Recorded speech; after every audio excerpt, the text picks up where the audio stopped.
The hip care routine consists of 5 different moves.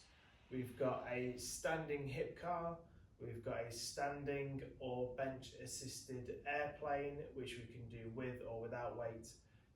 We've then got an internal rotation of the hip lunge. We've got some hip drops, and we've also got some hip rotations. We're going to go through them where we're going somewhere between 30 seconds to a minute on each exercise. We really want to make sure that movement quality is the thing that we're after.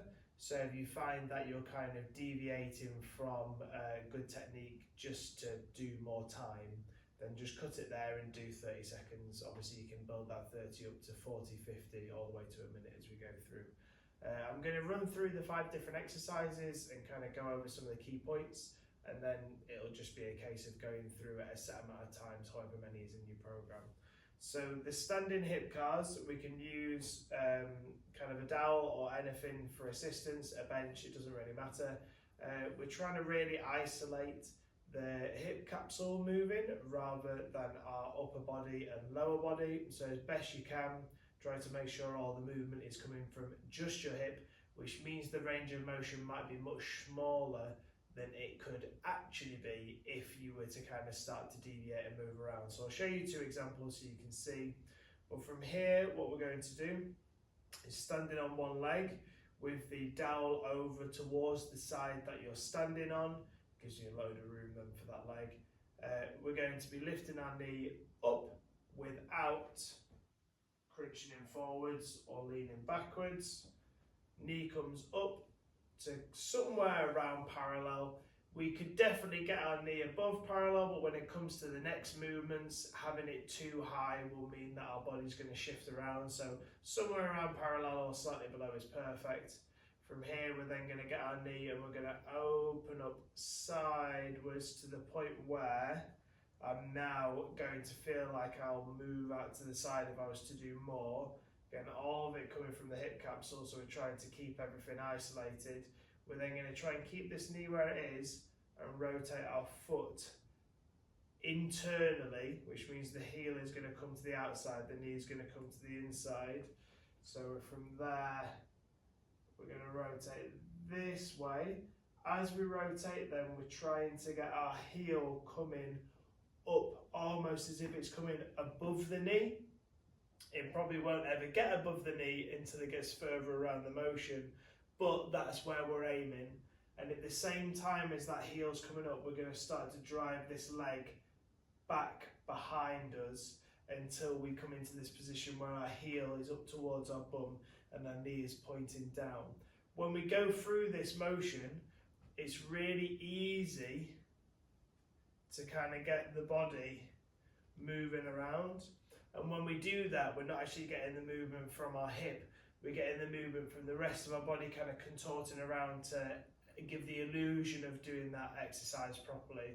I want you to really concentrate as best you can on keeping everything really, really steady, and then from there, only going in the range of motion that allows access without moving around. After we've gone around once, we try and go back round the other way, and again, trying not to shift around. Because the hips are integrated to the spine and everything else, you're going to move around a little bit, but the more we can get it from the hip, the better. So you're going to do one leg where we're going for 30 seconds to up to a minute. After that, we're going to be going for hip airplanes. You switch in legs, you're actually going to be standing on the leg that you just moved around. You can keep the stick in the same hand or keep the bench or whatever you're doing on the same side.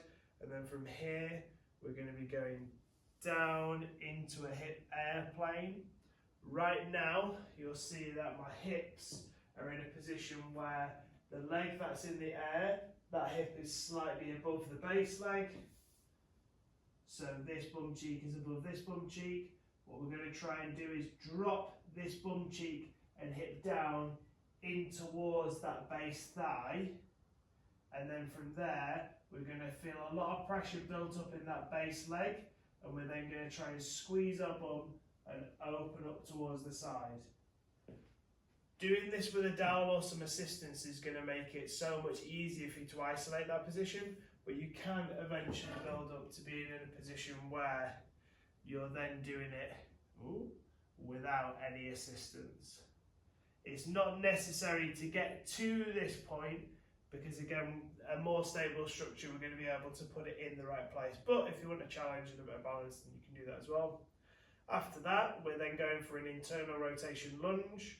We're going to be setting ourselves up in a normal lunge position, and then from here, we're going to be turning our foot round towards 45, trying to turn our hip inwards and our chest outwards. So we're rotating everything across. And then from there, we're going to lunge down, where we're going down but facing off towards that 45. So we've got kind of a cross going on here, and then from there, pushing our way back up. So we're crossing down, pushing our way back up, crossing down, pushing our way back up. The working leg is going to be the one that you just did for your balancing. After that, we've got hip dips. From here, standing on the leg that you were working. We're trying as best we can to keep everything in a very neutral position and just allow the hips to come down and up. So we're trying not to shift off to the side to get my leg down. I'm trying to keep everything in this column and slide my hip and leg up and down. Try as best you can as well to not bend the knee to go down. Try to keep it solid so it's just coming from the pelvis. And that again is going to be around about 30 seconds to a minute. And then the final one, we're going to be standing on one leg and we're just going to rotate ourselves inwards and rotate ourselves outwards. Rotate in, rotate out. Again, trying to keep the leg somewhat straight so we're not bending and straightening, we're just rotating inwards and rotating outwards. After we finish that, we're going to switch over for the other side and you'll be doing the hip cars on that leg, obviously going for the airplanes and developing from there. That's the whole hip routine. We'll be going through it somewhere between 1 to 3 times, depending on how much you're able to do and how much time you have. Enjoy.